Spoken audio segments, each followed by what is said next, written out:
iyadoo weli si isdaba joog ay u da'ayaan una socdaan roobabkii xilliga guga oo inta badan ka da'ay meelo badan oo ka mid ah dalka Soomaaliya ayaa waxaa ka mid ah meelaha barwaaqadii roobabka Alla uu ku manaystay degmada Cabud oo ka tirsan gobolka Galgaduud oo 5 ilaa 6 jeer in ka badan uu iskaga soo daba noqnoqday roobkan oo geystay khasaare hantiyeed isla marhaantaasina barakac xoogan u geystay dad shacab oo goobi ay ku ganacsanayeen ay soo gaareen biyihii daadku ay soo fataheen oo goobihii baqaarada iyo waliba dukaamada ay ku ganacsanayeen ay buux dhaafiyeen biyaha roobku ay soo fataheen roobkan oo kuwa abid aan ka diin guud ahaanba degmada Cabud iyo waliba deegaanada hoos yimaada ayaa waxa ay yihiin kuwa iska soo daba noqnoqday waxaana 24kii bishii Maars ay bilowday roobkani ay buux dhaafiyeen isla markaana ay dhigeen in badan oo biyo ah bartamaha iyo waliba fiyaalayaasha magaalada waxaana sidoo kale roobkii ku xigay oo ka badnaa kiid ay 24kii bisha 7 Abriil oo biyo dhigay isla markaana uu buux dhaafiyay iyadoo kuwii hore ay ka gureen isla markaana gabaabsi ay yihiin guud ahaanba degmada Cabud iyadoo halkaas uu dhigay biyo ka badan kuwii hore oo ay ku barakaceen dad aad u fara badan isla 20kii Abriil ee bisha aanu ka soo gudubnay ayaa waxa sidoo kale biyihii oo gabaabsi aan noqon oo wali fadhiyo goobahoodii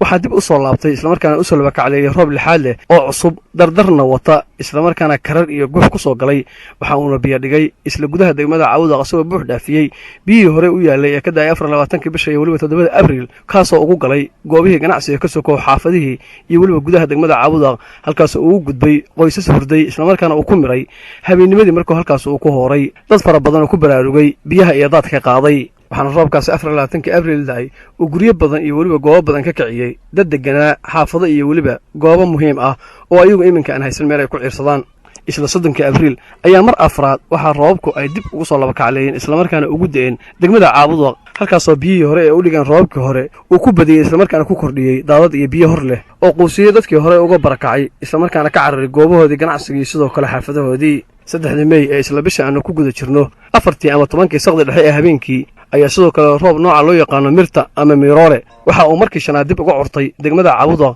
kaasoo buux dhaafiyay isla markaana si fiican u barakiciyay dad aan horay goobahoodii uga barakicin ee hor leh waxaana goobo iyo xaafado aysan weligood tagin biyuhu ay soo gaareen isla markaana la arkayay daadadka oo ku soo fatahay ayadoo mirta roobka uu ku yimid oo ahaa mid kadis isla markaana buux dhaafiyay goobihii iyo waliba xaafadihii dadku ay hurdeen kasokow 4 jeer oo roobka ay hore uga da'een degmada Cabud roobka ugu dambeeyay ee sanaad ayaa waxa uu noqday mid buux dhaafiyay biyo badan oo hore aan loo aragna dhigay gudaha iyo waliba daafaha degmada Cabud ayadoo abidba hore aan wali loo arag roob noocan oo kale oo ka da'a degmada Cabud kasokow qasaaraha burburka barakaca iyo sidoo kale dhibaatooyinka roobka ay geysteen waxaa imika guud ahaanba dadka reer Cabud fajac iyo la yaab ku noqotay isla markaana hadalhaynta ugu badan ee degmada Cabud ka jirta ay tahay sidii mar oo laga yeeli lahaa biyahan hirka oo kala ah oo fariisay inta badan goobihii ganacsiga iyo waliba xaafadaha degmada Cabud walow roobku ay iska soo daba noqnoqdeen muddo ka badan 5 ilaa 6 jeer